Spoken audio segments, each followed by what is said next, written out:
Hello everyone, I am Kumbhar Nutan Vijay from PDUP college Tasgaon. तुमचं स्वागत आहे PHP ट्युटोरियल इन मराठीमध्ये. गेल्या व्हिडिओमध्ये आपण पाहिलं आहे त्या लेक्चरमध्ये variables, firstly introduction, what is the working of that PHP, echo commands कशा पद्धतीनं वापरली जाते आणि PHP स्क्रिप्टचं टोटली एक्सप्लेनेशन दिलेलं आहे. आणि कमेंट्स कशा दिल्या जातात, सिंगल लाईन कमेंट्स आहे का मल्टीलाईन कमेंट्स आहेत. आणि त्याच्यामध्ये PHP स्क्रिप्ट एक्झिक्युशनसाठी तुम्हाला जर टर्मिनल वापरायचं असेल तर त्या पद्धतीने पण सांगितलं आहे. आणि वेब ब्राउझरवरती करायचं असेल तेही, म्हणजे झॅम्प कसं इन्स्टॉल करायचं हेही सांगितलं आहे. त्याच्यानंतर झॅम्प इन्स्टॉल झाल्यानंतर क्रिएट द PHP फाईल्स कशी करणार तुम्ही आणि रन कसं करणार लोकल वेब सर्व्हरला, right.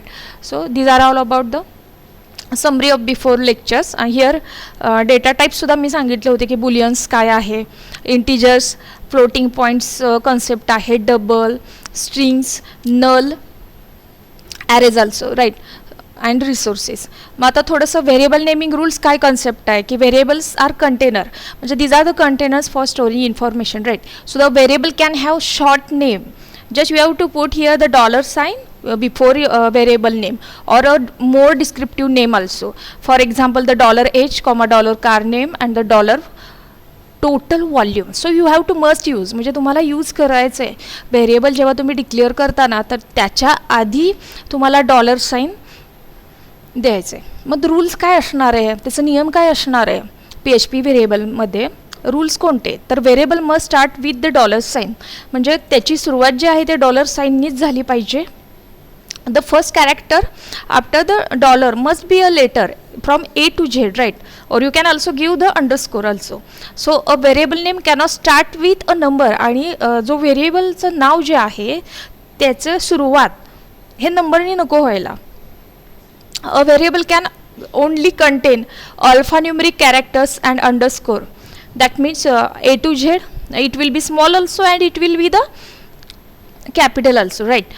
Or you can give the name as in between the 0 to 9, or you can give the underscore. म्हणजे तुम्ही देऊ शकता capital A to Z or small a to Z also, right. So space and other special character are not allowed. आणि त्याला दुसरे special character द्यायची गरज नाही आणि तसं अलाउही करत नाही. ते जो कोड लिहिताना ते जे हे होणार इंटरप्रिट होणार ती लँग्वेज, तर त्याच्यामध्ये ते अलाव केलेलंच नाही आहे, त्यामुळे तुम्ही देऊ शकत नाही व्हेरिएबलमध्ये स्पेस वगैरे. So the variable names are case sensitive. ते केस सेन्सिटिव्ह असतात. म्हणजे बघा मगाशी जो रूलचा नियम सांगितला मागील व्हिडिओमध्ये, सपोज नेम नावाचं व्हेरिएबल आहे आणि तुम्ही डिक्लेअर करताना एक स्मॉल NAME असं लिहिलं, परत कॅपिटल लिहिलं नेम पूर्ण, तर so these are treated as the different variable, right. So what is meant by the scope, and there are types of scope. It will be local scope, global, static, function parameter. Scope बद्दल माहिती घेणार आहोत आपण की local variable म्हणजे काय हो, तर कशाला म्हणायचं ते बघूयात. So the in PHP a variable declared within a function has a local scope and can only be accessed within that function. जेव्हा एखादं व्हेरिएबल हे फंक्शनमध्येच डिक्लेअर केलं जातं आणि त्याचा ॲक्सेस जो आहे त्या फंक्शनमध्येच आहे, बरोबर. दे कॅनॉट बी ॲक्सेस, म्हणजे दुसरीकडे कुठे ते ॲक्सेस होणार नाही आहे, ठीक आहे. So the local variables are created when the function is called. Local variables जे आहेत ते कधी होणार आहे क्रिएट, तर जेव्हा एखादं फंक्शन कॉल केलं जाईल का, तर ते फंक्शनच्याच पुरतं मर्यादित असणार आहे, ठीक आहे. So and are destroy when the function finishes executing.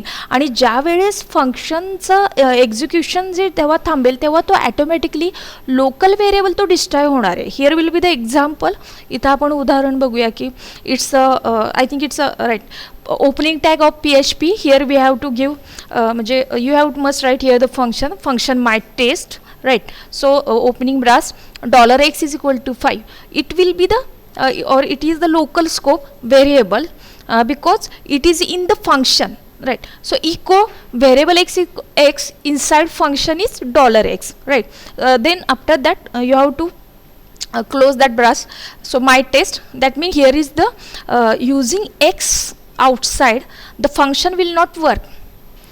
म्हणजे एखादं फंक्शन जे आहे कॉल केलं आहे पण ते आउट ऑफ स्कोप ते जाणार नाही. So in above example the variable $x is define inside the my test function, right? So the giving it local scope, it can be accessed and printed within the function, but attempting to access it outside the function results in an error because it is the local error, sorry local variable. म्हणजे local स्कोपमध्ये ते variable आहे किंवा local variable कशाला म्हणायचं, असं एक variable आहे की ते फंक्शनमध्येच डिक्लेअर केलं आहे आणि त्याचं जे ॲक्सेस होणार आहे तो फक्त फंक्शनमध्येच होणार आहे. एखाद्याने जर म्हणजे ट्राय जरी केला की बाहेरच्या फंक्शननं तर ते होऊ शकणार नाही कारण ते लोकल व्हेरिएबल आहे. As in the case of नाव I am going to teach you the global variable. मग ग्लोबल व्हेरिएबल कशाला म्हणायचं. So in PHP a variable declared outside a function has a global scope. म्हणजे एखादं variable फंक्शनच्या outside जर declare केलं असेल त्याला ग्लोबल स्कोप असं म्हणतात. And can only be access from outside a function, right. So जसं की लोकलला त्या फंक्शनमध्येच त्याला वर्कआउट करायचं आहे, त्याची व्हॅल्यू काय बाहेर ॲक्सेस होणार नाही. पण opposite to that of local here is the global variable, it is declared outside a function आणि त्यामुळे आउटसाइड फंक्शनमध्येच ते ॲक्सेस केलं जातं. आता समजा उदाहरण द्यायचं जर झालं तर if a variable is defined at the top level of a script it is considered as a global. बघा आता मग जर एखादं ॲक्सेस करायचं झालं global variable inside the function, बघा जे आउटसाइड फंक्शनला जे आहे ते ॲक्सेस होत आहे का ते पाहूया. The global keyword must be used before the variable name within the function. जेव्हा आपल्याला बाहेरील एखादं व्हेरिएबल आतमध्ये ॲक्सेस करायचं असेल तर तिथं ग्लोबल कीवर्ड हा यूज केला पाहिजे, बरोबर. As you know variable it starts with the $साइन also. So the opening tag of PHP $x = 5, $y = 10. As in the case of that myTest function, here is the opening brace and I would like to declare his here for accessing that variables outside from that functions. I would like to write here the global before that $x and $y, right? So the $y = $x plus $y. Here is the myTest and you have to print the value of y. That means see what is the function answer here. आता पहा ह्या $PHP जे आहे sorry opening brace जे आहे आणि इथं x जे आहे 5 आणि y ची किंमत होती 10. मग आता ह्याच्यामध्ये हे जे बाहेरील व्हेरिएबल होते ते आतमध्ये फेच केले गेले बाय युजिंग दॅट ग्लोबल. मग आता $x ची किंमत ऑलरेडी असाइन केली आहे 5, $y ची किंमत केली आहे 10. मग इथं $y = आता इथं असं म्हणायला गेलं तर इथं $z असं लिहायला काय हरकत नव्हती, पण $y कन्सिडर करूया काय हरकत नाही. $x ची किंमत आहे 5 आणि $y ची किंमत आहे 10. म्हणजेच काय प्रिंट होईल इको $y = 5 + 10 15. आता स्टॅटिक काय आहे concept. So the another important feature of variable scoping is the static variable. A static variable in PHP is variable that retains its value across multiple function calls, unlike regular local variables which are reinitialized each time a function is called. So it is declared within a function using static keywords. जेव्हा static variable जर लक्षात घ्यायचं असेल तर ओळखायचं कसं तर कुठेतरी स्टॅटिक कीवर्ड्स हा लिहिलेला आहे फंक्शनमध्ये. सो द इथं opening tag of PHP function increment counter नावाचं घेतलेलं आहे. इन्क्रीमेंट काउंटर नावाचं फंक्शन PHPमध्ये इथं ॲड केलं आहे. इथं स्टॅटिक कीवर्ड यूज केला आहे म्हणजे इथं स्टॅटिक $counter = 0 आणि आता ह्या $counter ++ केलं आहे, बरोबर. इथं आउटपुट काय येणार आहे इन्क्रीमेंट काउंटर 1 2 3 असा ॲन्सर येईल. मग फंक्शन पॅरामीटर कन्सेप्ट काय आहे. In PHP, function parameters are placeholder defined in a function signature that accept values passed during a function call known as the arguments. So I would like to repeat here again. So the function parameters are placeholder. प्लेसला त्या hold केलेलं आहे जिथं memory location आहे पॅरामीटरला. जेव्हा आपण एखादी enter the value for A and B म्हणतो तर त्यावेळेस जे जागा मेमरी लोकेशन जे असतं. मग आता ह्याच्यामध्ये डिफाईन इन फंक्शन सिग्नेचर की ज्याच्यामध्ये ॲक्सेप्ट केले जातात व्हॅल्यूज की ज्या फंक्शन कॉल असताना त्या पास होतात त्याला म्हणायचं आर्ग्युमेंट्स. ज्या व्हॅल्यू फंक्शन कॉलिंगमध्ये येतात त्याला म्हणायचं arguments. So the parameters are specified within parenthesis after the function name and can be separated by commas.